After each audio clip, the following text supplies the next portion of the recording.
Good morning students. आज का हमारा टॉपिक रहेगा डेमोक्रेसी।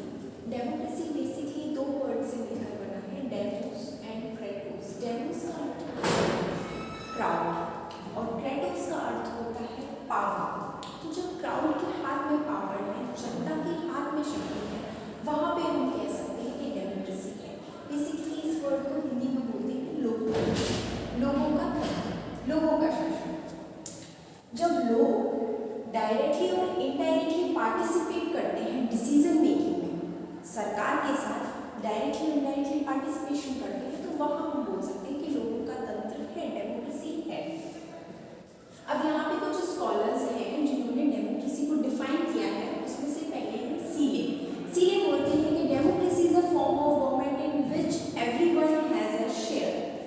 इनका बेसिकली मतलब ये था कि डेमोक्रेसी एक ऐसी फॉर्म ऑफ गवर्नमेंट है जिसमें हर इंडिविजुअल जो भी है, जितने भी इंडिविजुअल्स होते हैं, उन सबको शेयर मिलता है, सबकी भागीदारी होती है शासन में।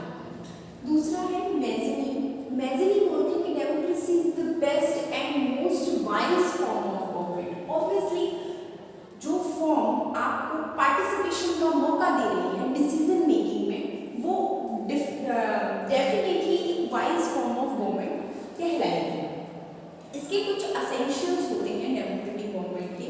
उसमें से फर्स्ट है a good written constitution, second constitutionalism, third is a declaration of right, fourth political party, fifth free and fearless press.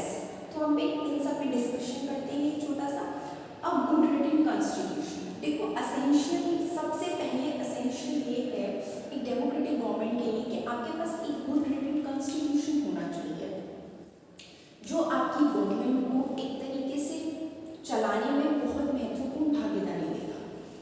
Constitutionalism होना चाहिए, आपकी गवर्नमेंट रिस्पॉन्सिबल होनी चाहिए, अकाउंटेबल होनी चाहिए, वो जितनी भी नीतियाँ लागू कर रही है उन सब के लिए अकाउंटेबल होनी चाहिए जनता के प्रति। ओके। दूसरा है अ declaration of rights. Declaration of right एक डेमोक्रेटिक गवर्नमेंट के लिए बहुत इंपॉर्टेंट एक असेंशियल होता है, क्योंकि आप अपने इंडिविजुअल्स को राइट्स प्रोवाइड करवाएंगे, तभी जो इंडिविजुअल्स हैं वो अपनी ग्रोथ कर सकते हैं। दूसरा आता है पॉलिटिकल पार्टीज। देखो बेसिकली पॉलिटिकल पार्टीज बहुत इंपॉर्टेंट है, ओके, एक डेमोक्रेटिक गवर्नमेंट के लिए, क्योंकि पॉलिटिकल पार्टीज ही किसी एजेंडा को लेकर चलती हैं, वही डिसीजन मेकिंग को इन्फ्लुएंस भी करवा पाती है। ओके। फिर आता है फ्री एंड फियरलेस प्रेस। हमारी जो मीडिया है वो फ्री और फियरलेस होनी चाहिए, वो जो ट्रुथ है वही प्रेजेंट करे पीपल्स के इन फ्रंट। तो हम कह सकते हैं कि डेमोक्रेटिक गवर्नमेंट इस्टेब्लिश है। उस ये सारे के सारे असेंशियल्स हैं हमारे एक डेमोक्रेटिक गवर्नमेंट के।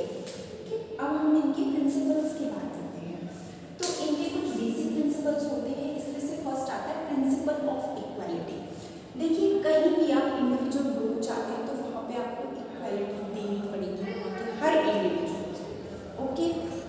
तो फर्स्टली अगर आपको डेमोक्रेसी चाहिए तो आप अपने पीपल्स को क्या है, इक्वली ट्रीट करोगे। ओके।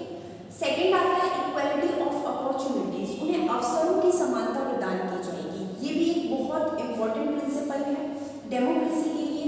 थर्ड आता है regular free and fair elections होंगे आपके यहाँ, इलेक्शन प्रोसेस एकदम फ्री होगी। किसी भी टाइम जब जनता चाहती है कि उन्हें इस सरकार से वो नाखुश है तो वो दूसरी सरकार ला सकते हैं। रेगुलर इलेक्शन होंगे और फेयर इलेक्शन होंगे। ओके।